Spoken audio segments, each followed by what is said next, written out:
물론 여기 국민 라디오.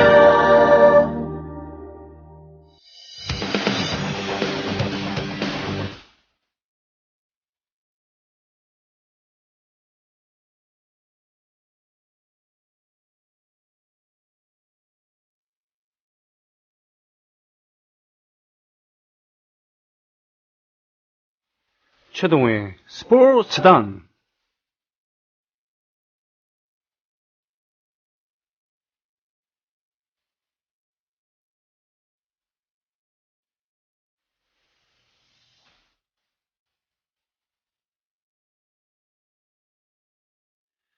폭력성, 인간에게 잠재되는 폭력성을 해소시킬 수 있는 방법 중에 하나가 스포츠라고도 하죠.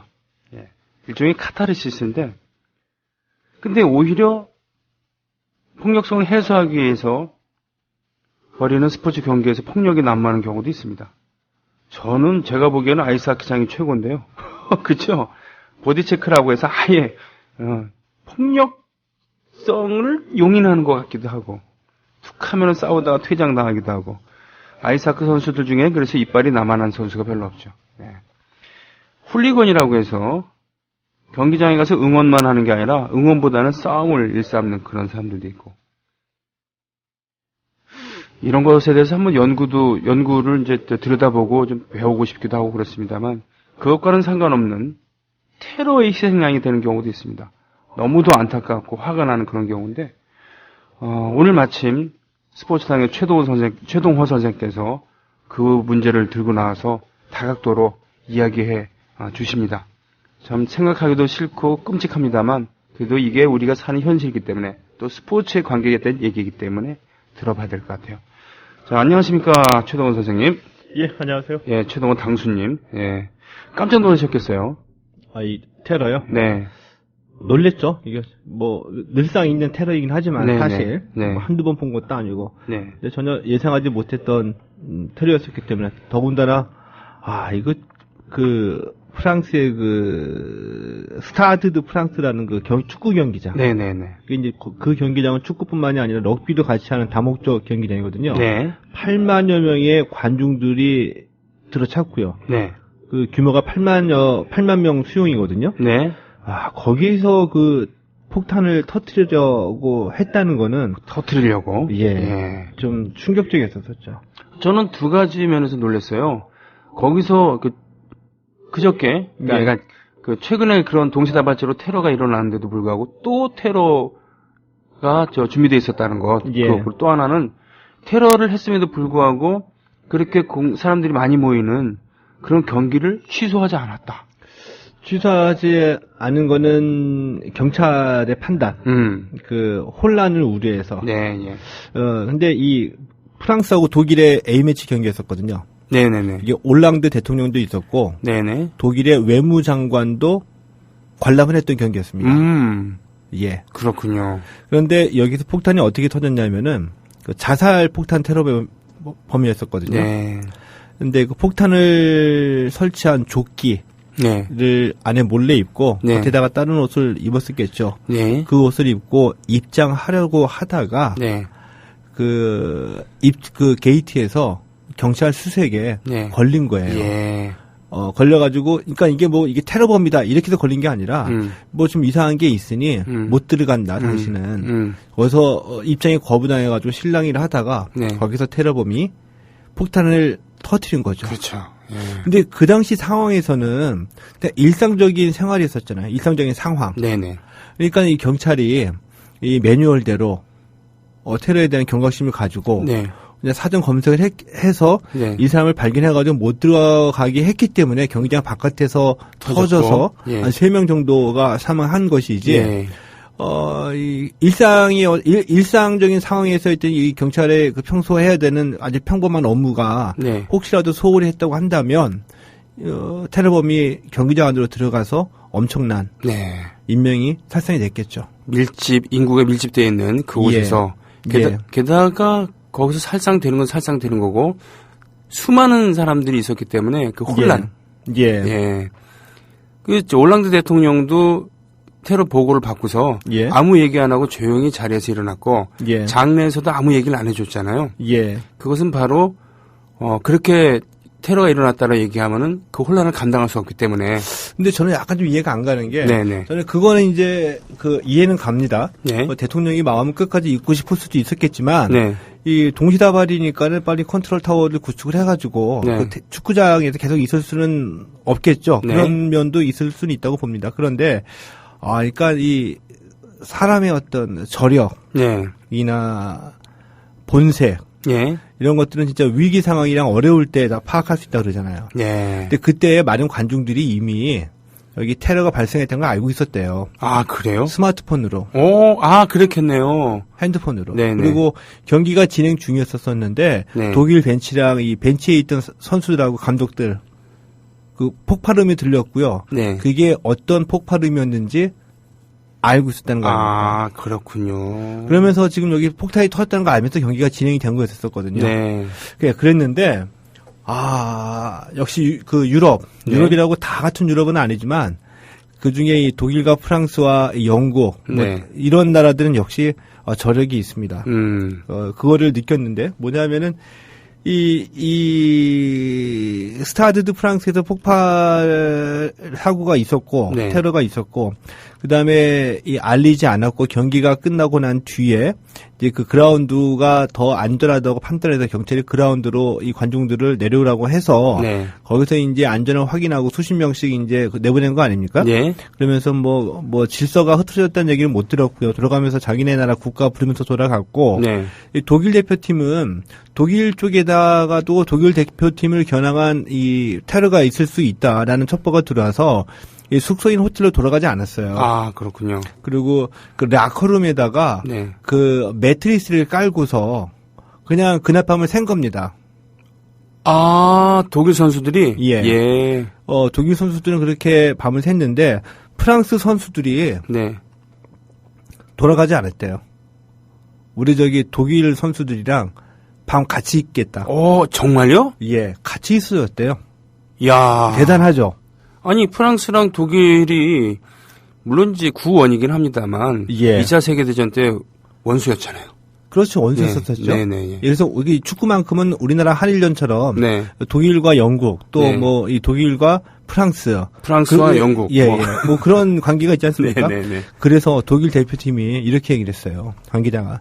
프랑스 선수들이 놀랍도록 뜨거운 동지애를 보여줬다. 와. 아니, 그 선수들 사실은 다들 그 자국 리그 아니면은 해외에서 예. 몸값 꽤나 나가고 꽤나 나가죠. 어딜 가서도 맨날 특급 호텔에서만 자는 예. 그런 선수들일 텐데 예. 호텔로 돌아가질 않고 또는 예. 자기 집으로 가질 않고 예. 독일 선수들과 운동장에서 밤을 같이 세웠다니 같이 세워준 겁니다. 예. 프랑스 대표 세상에. 선수들은. 이게 어떤 뭐 이 독일 대표팀 개개인에 대한 어떤 친분 관계 네. 또는 어떤 무슨 뭐 독일에 대한 어떤 선호도 네. 이게 아니라 저는 그렇게도 저는 이게 친분 관계 때문에 그렇게 해준 건 아니라고 보거든요. 네. 이거 이렇게 해준 건 뭐냐면 결국에는 이거 인간에 대한 존중이랑 배려심이라고 봐요. 네. 여기 프랑스까지 와가지고 우리랑 같이 축구를 하는 대표 선수들인데 너희들이 공경에 빠졌는데 우리가 모른 척하고 가버릴 수는 없다. 그렇군요. 이런 거라고 보거든요. 더군다나 너희 나라가 아니고 우리나라 와갖고 했는데 예. 좀 미안한 마음도 있겠습니다만 어쨌든 관통하는 것은 배려와 연대군요. 그렇죠. 네. 그겁니다. 연대만. 그래서 이 독일이 네. 은혜를 갚으려고 했어요. 어떻게요? 프랑스에 대한 연대를 강하게 표시를 하려고 네. 오늘 독일하고 네덜란드 평가전이 하노버에서 있었거든요. 독일이네요. 네. 예, 하노버 아레나에서 열렸는데 네. 테러의 우려가 있다. 해가지고 취소해야 되는 상황이 발생을 했죠. 네, 그럴 수 있죠. 그래서 이 독일의 그 레브 감독 있죠. 네. 독일 레브 그 차범근 감독의 백업 멤버였던 백업 멤버였던 예. 그 후보 선수였던 네. 네. 레브 감독이 프랑스에 대한 지지다. 네. 이 네덜란드의 평가전은 그냥 축구가 아니라 프랑스에 대한 지지고 테러에 대한 저항이다. 열어야지 된다. 네. 강력하게 주장을 해서 열리기로 했었거든요. 예. 그래서 열리기로 했는데 경기 시작 90분 전에 폭발물이 설치가 되어 있다. 라는 첩보가 들어왔죠. 네. 그래서 실제로 폭발물이 든 앰뷸런스가 발견이 되고 경기장 안에서 또 폭발물이 든 가방도 발견이 돼서 예. 경기 시작 90분 전에 취소가 된 겁니다. 그랬군요. 와. 근데 이때 독일의 그 메르켈 총리 있죠. 네. 메르켈 총리는 여성인데도 저는 이런 여성을 한번 사귀어보고 싶어요. 어떻게요? 그 소망을 표시한 겁니다. 아, 네네. 아까 제가 잘은 모르지만, 이 언뜻 들려오는 그 양반의 어떤 행동 양식이랑, 네. 사고, 정신세계가 굉장히 참 부러워서 그런 건데요. 네. 축구를 굉장히 좋아하잖아요. 네네네, 좋아하신다고. 그래서 뭐, 월드컵 때마다 다 쫓아다니고, 네. 그리고 어디 정상회담 갔다가 거기서, 유럽 같은 경우에는 유럽 축구연맹컵 이런 중요한 경기가 열리면은 잠시 짬을 내가지고 축구장에 반드시 갔다 갑니다. 아, 그래요. 네. 예. 그리고서도 또 자기 자기 사는 동네에서는 장 보는 모습도 가끔가다 사진으로 나오고 있죠. 남편을 위해서 밥을 하는. 네. 메르켈 총리도 경기를 관람하기 위해서 오다가 도중에 차를 돌려야 했죠. 네, 그렇겠네요. 예. 이렇게 됐는데, 이 독일과 네덜란드 경기는 그래서 실제로 폭발물이 발견됐길래 취소가 됐고, 네. 또 하나의 관심을 모으는 경기가 있었습니다. 그 경기가 어떤 경기냐 했으면은 프랑스와 잉글랜드의 A매치였었거든요. 야, 이거 프랑스 잉글랜드 A매치는 대박인데. 예. 영국 축구의 성지라고 하는 웸블리 구장에서 네. 예정이 돼 있었던 경기였습니다. 근데 이 테러 직후에 취소가 됐죠, 이 경기. 너무 위험하니까. 그러게요. 예.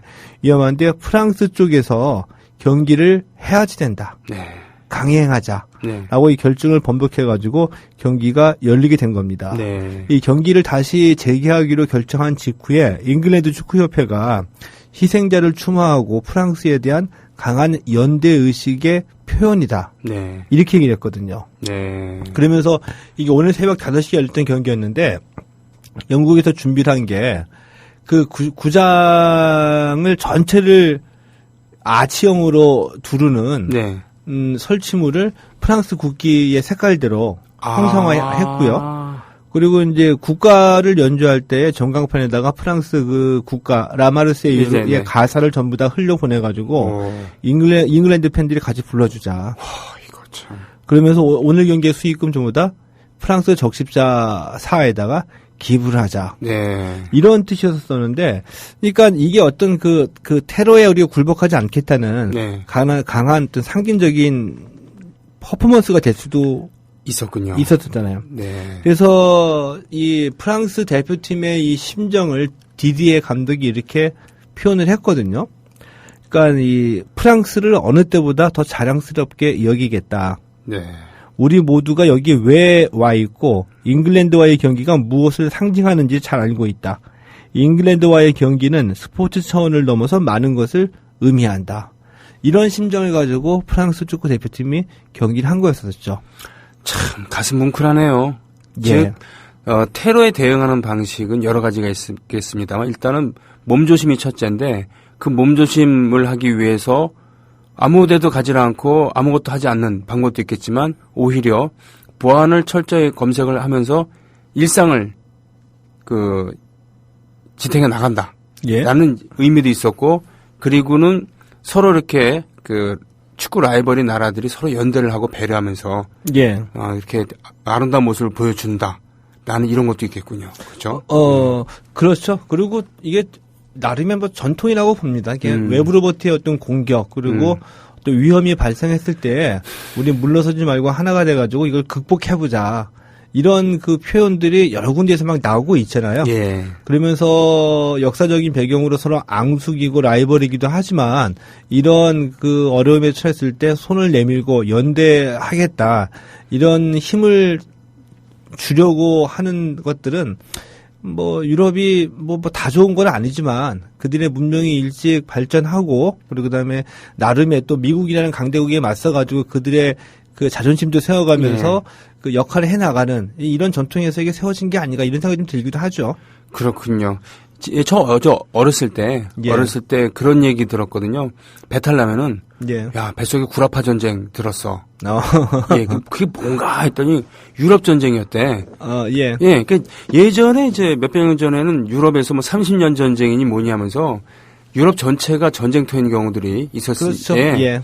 근데 그때 이제 초토화되고 국경이 인접해 있었기 때문에 한 나라에서 전쟁이 일어나면 거기만 피해보는 게 아니라 예. 다 같이 국제전이 되기도 쉽고 뭐 세계 1차 세계대전, 2차 세계대전 때도 마찬가지고 그 오랜 그런 분쟁과 역사 끝에 종교에 대해서 타치하지 않는다, 뭐 등등등 몇 가지가 있습니다만 결국은 배려를 해야 된다. 우리가 모여야 된다라는 그러한 것이 공감대가 형성이 돼서 뭐 유럽 연합도 발족을 하고 그렇습니다만 그런 거에 대한 구체적인 표현들 스포츠 경기에서도 예. 이렇게 나타나고 있다는. 예.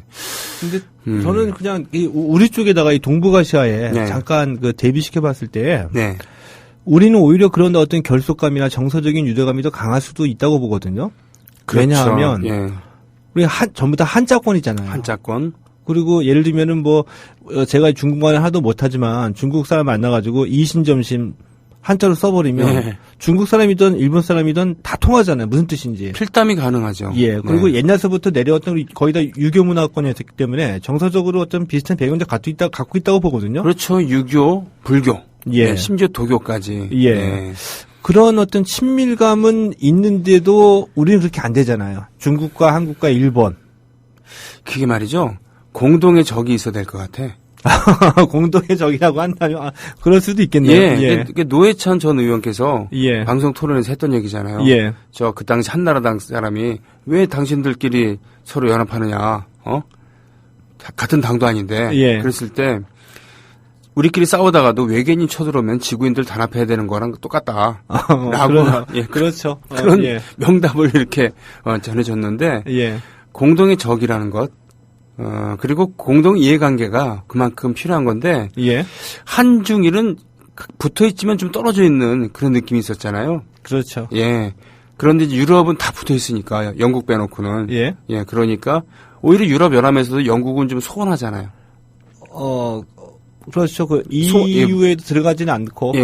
화폐는 뭐 자기네 그 파운드 따로 쓰고 그렇죠. 예, 그것도 예. 이제 섬이 따로 떨어져 있으니까 좀 그런 게 있는데, 유럽은 아무튼 부쩍부쩍 되다 보니까, 예. 이러다간 우리가 이제 모여서 있는 게 더 좋겠다. 이러다간 뭐, 예를 들면 그렇겠죠. 괄호 열고 미국한테 먹히는 거 아니야? 걸어 닫고. 예. 미국에 대항을 해야 되지 않겠는가. 예. 또 아시아의 동북아시아도 중국도 점점 커지고 있는데, 우리가 계속 해먹으려면은 모여야 되지 않을까라는 그렇죠. 그런 실질적인 이유도 있지 않겠습니까? 예. 네. 그래요. 그래서 테러, 지금 관련돼 갖고 이렇게 했습니다만, 얘기 계속 해 주시죠. 예. 예. 그 프랑스에서 네. 그래서 이 유로 2016이 내년에 개최될 예정이거든요. 네, 유로 2016. 예, 네. 유로 2016은 유럽컵 선수권 대회라고 보시면 됩니다. 유럽, 예. 예. 그래서 이 각국의 국가대표들이 출전하는 대회이거든요. 예. 유럽의 월드컵이라고 보시면 됩니다. 엄청 수준이 높은 대회. 예. 그래서 여기에 대한 불안감이랑 우려가 계속 나오고 있는 겁니다. 네. 예, 그럼에도 불구하고 이 조직위원회에서 유로 2016은 흔들리지 않는다. 네. 라고 이제 표명을 했고요. 그리고 뭐 정치적으로나 아니면 사회적으로 문화적으로도 이 테러에 관해서 충격받고 그것을 수습하려고 하는 방안들이 계속 나오고 있는데 네. 이런 경우에 역시 그 스포츠 같은 경우에는 굉장히 상징적인 의미가 있죠. 네. 무슨 뭐 정치적인 어떤 대책을 마련하고 군사적으로 타격을 가하고 이런 것들은 뭐 구체적인 행동 방안으로서 나오는 건데 스포츠는 굉장히 상징적으로 모든 사람들이 관심을 받으면서 그들의 그 말로 표현되지 않는 느낌이나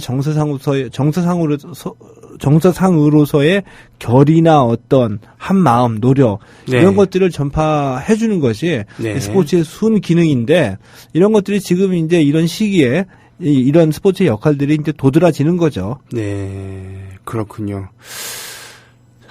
하나 여쭤볼게요. 예. 축구장의 폭력 중에 그 대표적인 게 훌리건이잖아요. 예. 우리나라에는 없습니다만 예. 훌리건은 뭡니까? 훌리건은 열성 팬하고는 네. 구별이 되죠. 네. 훌리건은 반드시 그 폭력을 동반하는 광팬을 얘기합니다. 네. 역사는 굉장히 오래됐습니다. 네. 뭐 지금까지 그 역사는 굉장히 오래됐고요. 유럽 각국들이 이 하도 훌리건의 행패가 심해서 네. 공동으로 대응합니다. 그 인터폴에도 리스트를 올려놨어요. 네.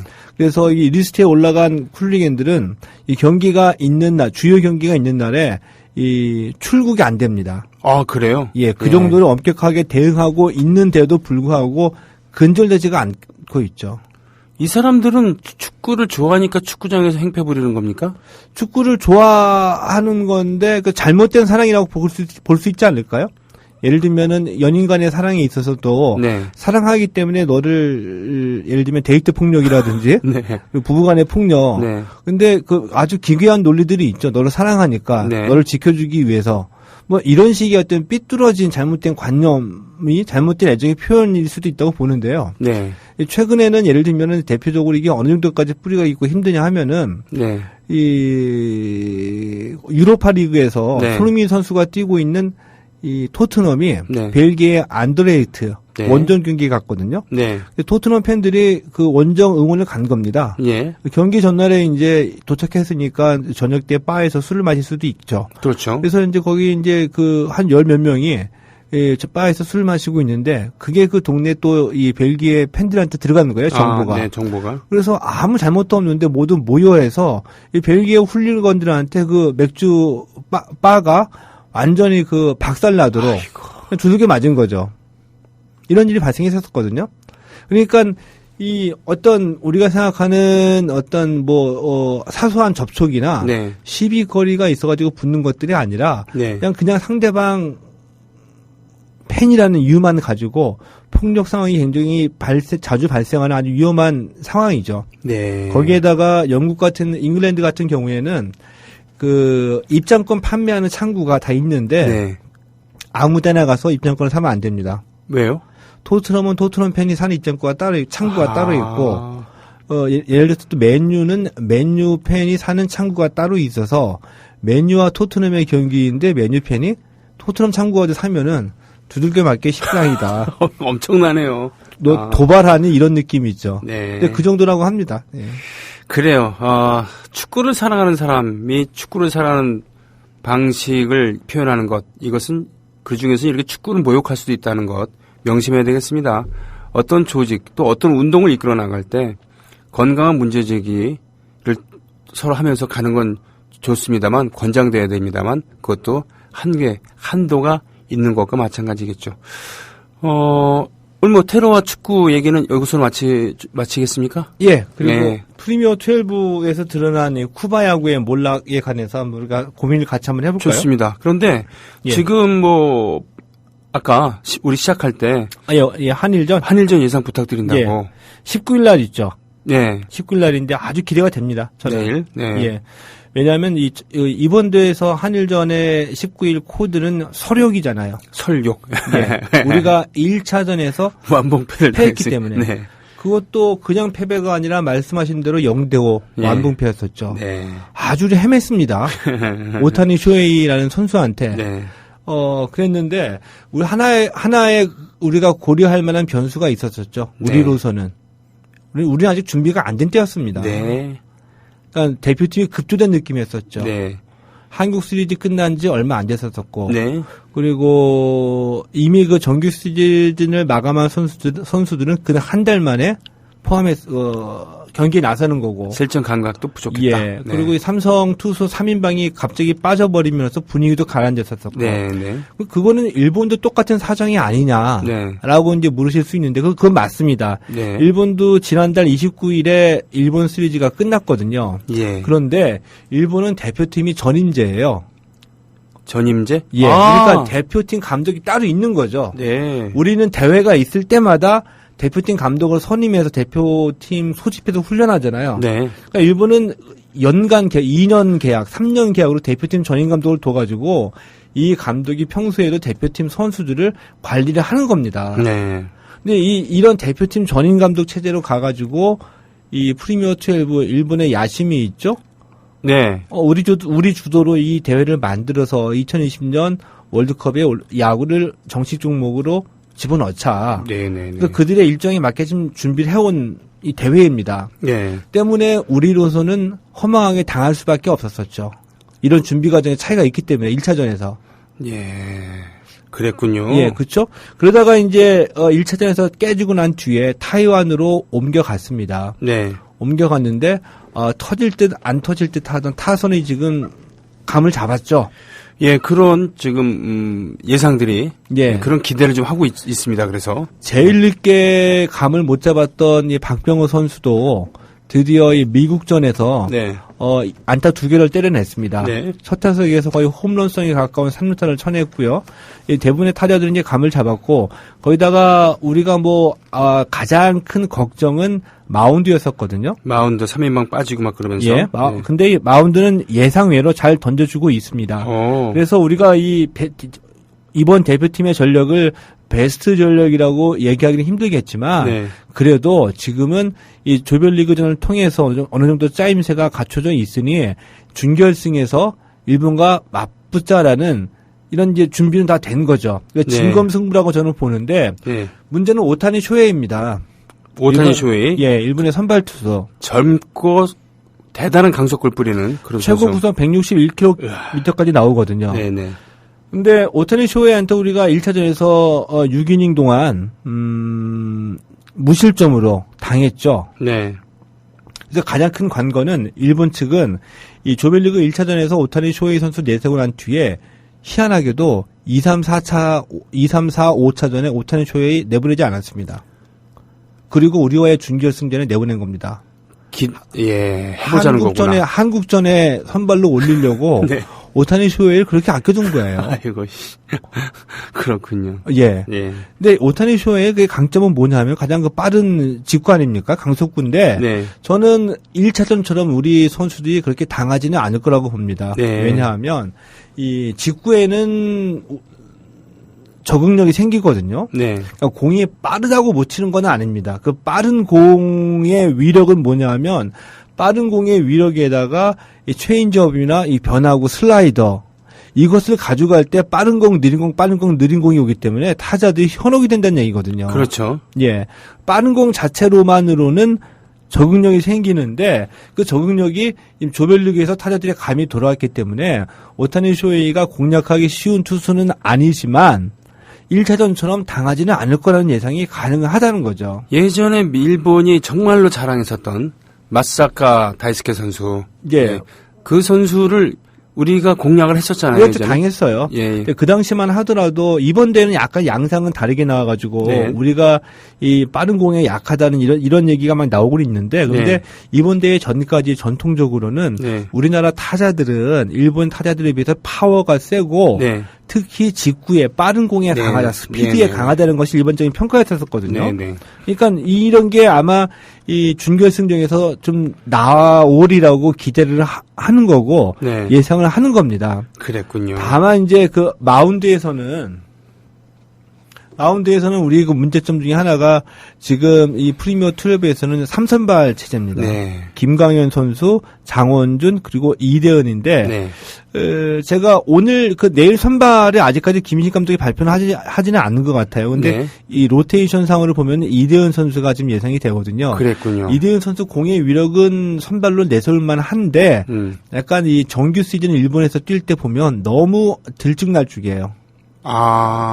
잘 던질 때는 거의 완봉, 완투에 가깝게 던지다가 한번 무너지기 시작하면은 이 초반에 5점, 6점 주고서 금방 내려오거든요.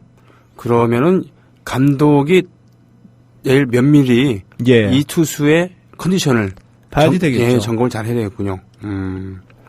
그리고 우리가 믿을 수 있고 이 마운드가 버티고 있다는 얘기는 사실은 선발이 아니라 우리 불펜의 힘이거든요. 네. 그러니까 이 김인식 감독이 어떤 계산을 하고 있느냐, 즉 차우찬, 정우람 등등 해가지고 불펜 나올 수 있는 선수들을 일본을 잡겠다는 생각에 물량으로 다 투입을 하느냐, 네. 아니면 일본도 일본이지만 결승전에 대비해서 또 다른 준비를 하느냐, 약간의 이 마운드 운영에서는 선택의 폭이 좀 좁다고 봅니다. 일단은 준결승을 통과해야지 결승이 보장되잖아요.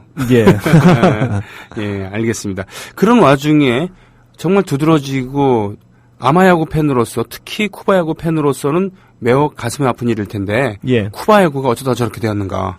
예, 이번만 그런 건가 아니면은 원래 그런 건가? 저는 이 쿠바야구 몰락이라는 얘기를 좀 하고 싶었던 얘기가 네. 이번만 그랬으면은 이런 얘기는 못 하죠. 네. 못 하는데 이번을 보고서 이런 얘기를 해도 선언을 해도 되겠구나. 네. 그런 이 선언을 할 수 있는 무대구나라는 생각이 들어서 이 말씀을 드리는 건데 왜냐하면은 이 아마야구 최강이라는 수식어를 쿠바가 달게 되는 것이 네. 그 야구 월드컵 때 있었던 얘기거든요. 네. 근데 야구 월드컵이 이 프리미어 12나 WBC가 있기 전에 세계적인 이제 최고 권위의 대회였었습니다. 네. 근데 이 대회는 아마추어 선수들 주축했었어요.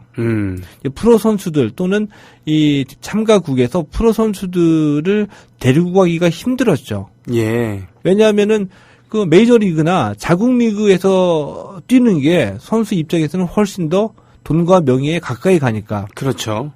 그리고 이 그런 돈과 명예를 받는 선수들이 이 야구 월드컵이라는 이런 아마추어 대회에 뛰어야 될 동기부여가 안 됐었거든요. 네. 근데 이런 이 아마추어 중심의 야구 월드컵에서 쿠바가 아마야구 최강이라는 이런 명성을 얻고 있다가 이 판도가 변하는 조짐이 보인 겁니다.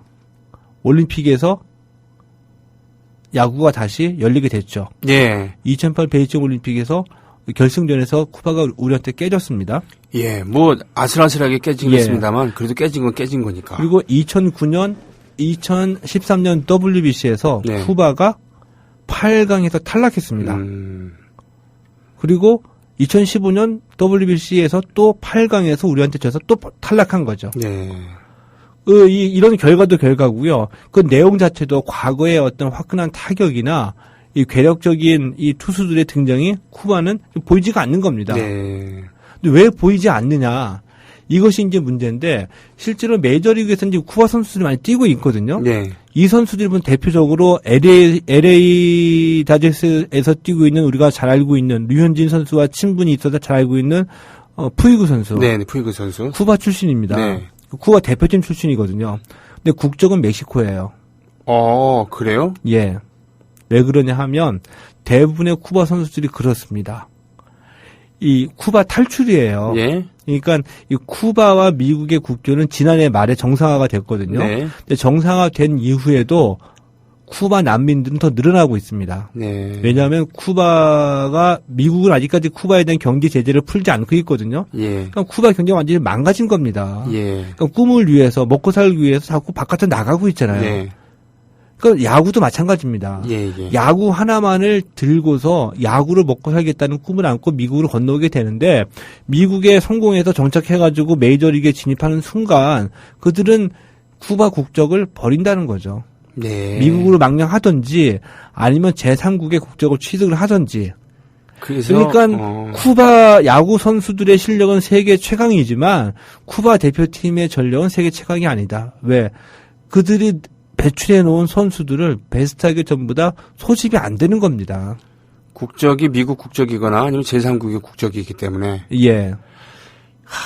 예전에 뭐 리번 에르난데스 또 콘트라레스 뭐 이런 예. 어마어마한 선수들 메이저리그를 그야말로 호령했었잖아요. 예. 이런 선수들이 쿠바의 아마야구의 강자들이었는데 그렇죠? 예. 그래서 아직까지 그러니까 지난해 말에 쿠바와 미국이 국교는 정상화는 됐지만 네. 자유롭게 왕래하거나 아니면은 뭐 인적 뭐 물적 자본적인 교류가 지금 원활하게 이루어지고 있는 상황은 아니거든요. 네. 그런데 미국은 메이저리그는 쿠바 선수들이 필요하죠. 네. 그래서 이 물 밑에서 야구 협상은 벌어지고 있다고 합니다. 야구 협상은 뭐냐면은 아직까지 이제 쿠바에서 쿠바 야구 선수들이 공식적으로 네. 이 메이저리그에 데뷔할 수 있는 루트가 개척이 된 건 아니에요. 그렇죠. 메이저리그에 데뷔하기 위해서는 쿠바를 탈출하지 되거든요. 네. 그래서 이 그 공식적으로 쿠바 선수들이 메이저리그에 데뷔할 수 있게 야구 선수의 이 교류를 만들기 위한 지금 협상이 지금 진행 중에 있다고 합니다. 그래요. 명목과 실질을 다 챙겨야 되겠죠. 제가 쿠바에 3년 전에 갔을 때 예. 아주 예쁜 그런 라틴계. 예. 근데 노랑머리에 저 하얀 얼굴인데 하여튼 뭐 어떤 라틴계에도 그런 친구들이 있으니까 흑인계가 아닌 예. 그런 친구가 친구들이랑 같이 놀고 있는 거예요. 저랑 박재동 선생이랑 저는 기타 치고 박재동 선생은 스케치하고 있는데 와갖고는 생글생글 거면서 있길래 박재동 선생께서 박지성이요? 박재동 만화가 그래서 그러니까 그 그림을 그려줬죠. 예. 그러면서 물어봤는데 지금 미국에 있다가 놀러 온 거래. 아, 그래요? 예. 그리고 집이 원래 쿠바래. 그런데 왔다 갔다 할 수 있는 거예요. 예. 오면서 돈도 갖고 올 수 있고. 예. 옛날 어렸을 때 같이 놀던 친구들이랑 지금 놀고 있는 중이래. 그게 네. 카스트로 혁명 이후에 네. 이 미국에 정착해서 살고 있는 쿠바 난민들의 숫자가 네. 200만 명이라고 하거든요. 네네. 근데 이 쿠바 전체 인구가 지금 한 1,100만 명 정도 된대요. 네. 1,100만 명이고 200만 명인 거를 계산해 보면 그냥 한 집 걸로 한 집씩 미국으로 간 사람들이 있는 겁니다. 네. 그런데 이 200만 명에 달하는 이 미국 정착민들이 이 쿠바 경제를 떠받들고 있는 버팀목 역할을 하고 있다는 겁니다. 그러니까 암묵적으로 가족들이 예. 있으니까 송금을 할 수밖에 없잖아요. 네, 네. 우리 탈북민들이 북에 있는 가족들한테 송금하듯이. 네. 알겠습니다. 쿠바 야구 그래요. 협상만 잘 되면은 쿠바 출신 선수들이 개인적으로는 부와 명예도 얻고 그리고 그러면 또 세상이 또 달라지겠죠. 네. 쿠바 국적을 유지할 수 있으니까 네. 쿠바가 또 원래 쿠바의 모습을 되찾을 수도 있겠군요. 알겠습니다. 바보님께서 제보를 해주셨네요. 서울 톨게이트 M60 기관총 그리고 병사들 나와 있네요. M60은 저기 분대 화기입니다. 예, 경기관총에 속하죠. M60 테러 대비 훈련인 듯합니다라고 하셨습니다. 윙즈님, 스텔로님, 스티브 잡부님, 블루벨벳님, 청라에서님, 지영팬님, 바분주님 이런 분들이 지금 최동의 스포츠당에 출첵을 해주셨고요. 이 와중에 깨알같이 쿠바 정열과 열정의 나라라고 하고서는 결국 내용은 이번 주 토요일 대경지역 협의회 홍보를 해주시는 허니아 동희님 글도 있습니다. 오늘 또 준비한 얘기가 또 있죠. 오늘 두 가지 얘기를 했습니다. 테러와 그리고 프랑스 축구에 대한 이야기를 했었고요. 아마야구 쿠바의 프리미어 12에서의 그 몰락 얘기를 했었습니다. 다음 얘기 또 뭘까요? 어제 이 박태환 선수 공판이 있었습니다. 박태환. 예, 박태환 선수. 네네네. 이 약물 중독과 관련돼 가지고 이 박태환 선수한테 내비도 투약한 T병원의 김모 원장. 네, 병원의 원장. 김모 원장이 불구소로 기소가 됐었죠. 이 네. 업무상 과실치상 또 의료법 위반 혐의로. 네. 어제 이제 이 선거 공판 이전에 마지막 게 공판이 했었는데 여기서 검찰이 금고 10개월을 구형을 했습니다. 금고 10개월. 금고 10개월은 뭡니까 이게? 그러니까 징역 10개월은 징역살이를 하게 되면 수감 생활 플러스 강제 노동이에요. 예. 근데 금고는 노동 없이 수감 생활만 하는 겁니다. 그렇군요. 예. 이 금고 10개월을 구형했는데 검찰 측의 논리는 네. 이 분명히 박태환 선수가 이 금지 약물을 주의를 기울여 달라. 네. 이렇게 요청을 했음에도 불구하고 이 의사가 김모 원장이 문제 없다고 안심시키면서 내비도를 투여했다. 네. 정확하고 자세하게 설명을 해야 되는 의사의 주의 의무 위반이다. 위무다. 예. 이렇게 이제 그 검찰은 주장하면서 금고 10개월을 구형을 한 겁니다. 네. 근데 변호인 측의 이 김모 원장 측의 얘기는 완전히 상반돼요. 그래요? 예. 그러니까 이 변호인 측의 주장은 이 박태환 선수가 처음에 병원에 올 때서부터 만성 피로에다가 무기력증을 호소했다. 네. 그래서 이 체력 증진을 위해서 비타민에다가 성장 호르몬, 남성 호르몬 사용하겠다고 얘기를 했다. 내비도 투약하기 전에 사전에 설명했고 금지 약물 확인을 요청했다. 네.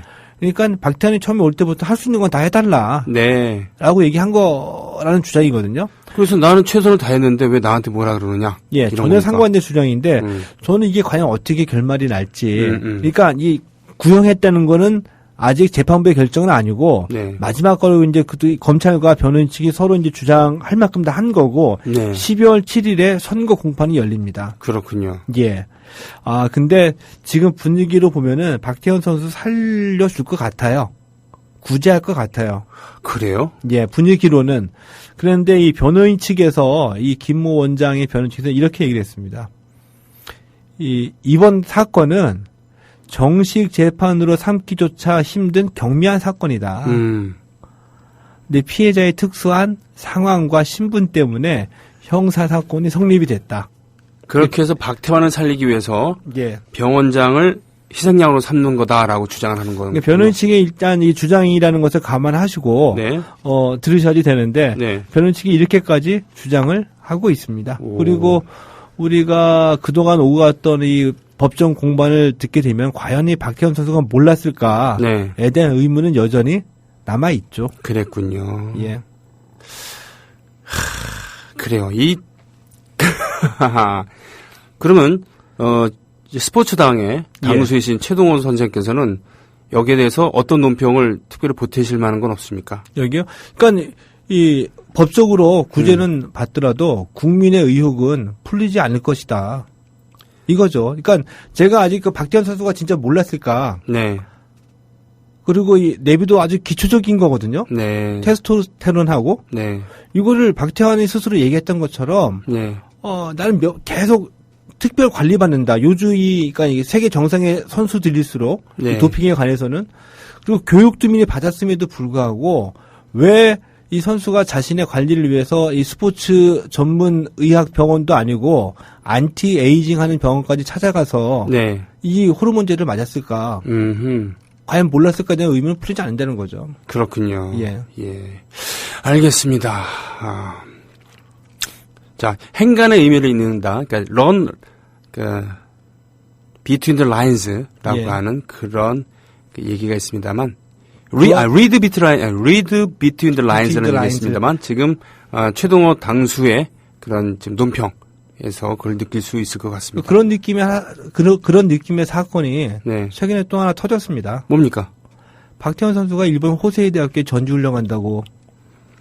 예, 그때 얘기를 해주신 적이 많이 있었죠. 나왔었죠. 네네네. 근데 전지훈련 가서 호세이 대학교 수영부에서 합동훈련을 하게 되면 피나 규정 위반입니다. 네네, 그 얘기 들었었죠. 예. 네. 자, 박태환 선수 국민 영웅이었는데 이 영웅을 구제하기 위해서 무리수를 두는 것인가? 아니면은 정당한 업무 집행인가? 기소인가? 이런 거에 대한 논란 계속될 것 같습니다. 해소될 수 있을까요? 자, 마지막 소식이 있습니다. 지금 빙상의 계절이, 겨울 스포츠의 계절이, 동계 스포츠의 계절이 왔는데 이상화 선수가 500m에서 우승을 차지하고 1000m에서는 은메달을 땄다는 그러한 소식과 함께 다른 안타까운 얘기들도 있는데요. 예. 이 스피드 스케이팅이 기록 경기잖아요. 네. 그렇죠? 근데 매스 스타트라는 종목이 있습니다. 매스, 대중, 스타트, 출발. 그러니까 저기 쇼트트랙처럼 여러 명이 함께 출발하는 겁니다. 네. 그래서 이제 순위를 가리는 거죠. 네. 이게 이제 매스 스타트인데 우리나라의 이승훈 선수가 이 매스 스타트에서는 세계적인 최강자로 군림을 하고 있거든요. 네. 16일에 캐나다 캘거리에서 이제 국제 빙상경기연맹 이 스피드 스케이팅 월드컵 1차 대회가 열린 겁니다. 네. 여기에서 이승훈 선수가 출전했죠. 네. 근데 실격을 당했어요. 오. 경기 시작 바로 얼마 전에. 네. 왜냐하면 이 유니폼 상의 있죠. 네. 그 저기 빙상 선수들이 입는 유니폼 모자까지 달린 거. 여기 위에 상의 지퍼가 있지 않습니까? 네네. 이 지퍼가 찢어진 거예요. 오. 근데 대회 규정에 유니폼이 훼손되면은 선수 출전할 수 없다고 돼 있거든요. 갈아입으면 되잖아요. 근데 갈아입고 오겠다. 네. 얘는데 너무 그 경기 임박해가지고 스타트 라인에 섰다가 이게 찢어지니까 갈아입고 올 시간이 모자른 거죠. 아, 이렇게 안타까울 수가 있어요. 그래서 유니폼 찢어져가지고 대회 출전도 못했습니다. 아이고. 이게 좀 이해가 안 가는 일이죠. 네. 이 유니폼은 빙상 이 국가대표팀을 후원하는 게 이제 휠라 측이거든요. 이 휠라에서 이제 휠라의 해명은 최근에 그 매스 스타트 유니폼 규정이 바뀌어가지고 급하게 새로 유니폼을 만드느라고 이 피팅 테스트 실제로 입어보고 다시 그 보완을 하는 이런 테스트를 할 시간적인 여유가 없었다라고 얘기를 하는데 이 해명이 약간 이렇게 투명하지는 않은 것 같아요. 네. 이 해명대로 한다면 뭐 진짜 느닷없이 시간에 쫓겨가면서 만들어가지고 경기 임박해가지고 유니폼 만들고 와서 입고 곧바로 나갔다는 얘기인데 네. 이게 좀 해명이 이렇게 가슴이 와닿지는 않고요. 네. 이 대표팀 관리에 이렇게 좀 문제가 있는 거 아니냐 이런 거를 한번 말씀을 드리고 싶은 거죠.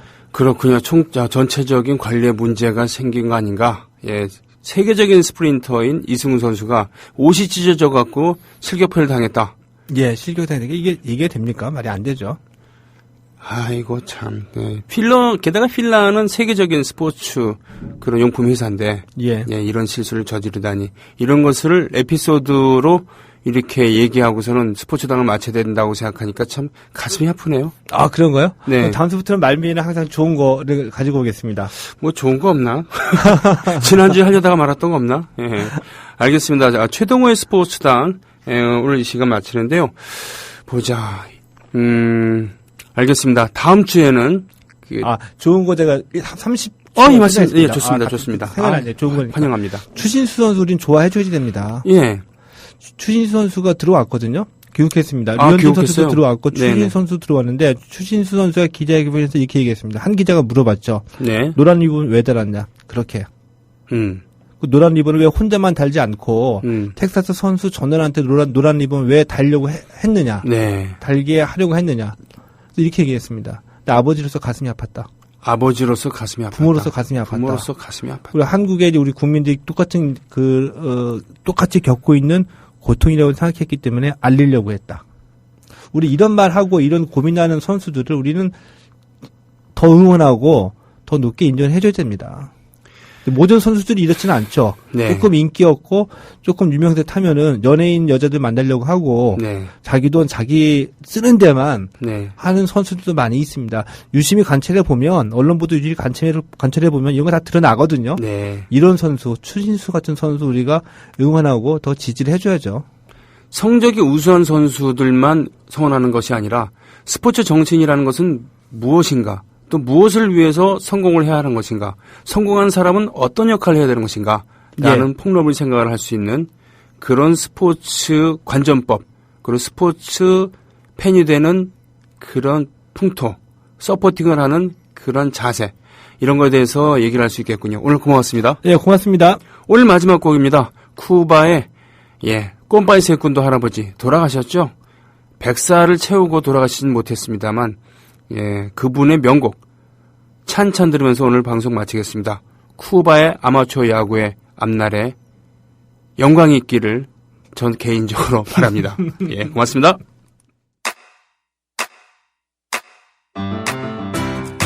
국민 라디오 지지하는 4가지 방법 아시나요? 다운로드하기, 별점 주기, 댓글 달기, 구독하기. 국민 라디오를 보다 많은 이들에게 전할 수 있는 가장 손쉬운 방법. 다운로드하기, 별점 주기, 댓글 달기, 구독하기. 잊지 마세요. 다운로드하기, 별점 주기, 댓글 달기, 구독하기.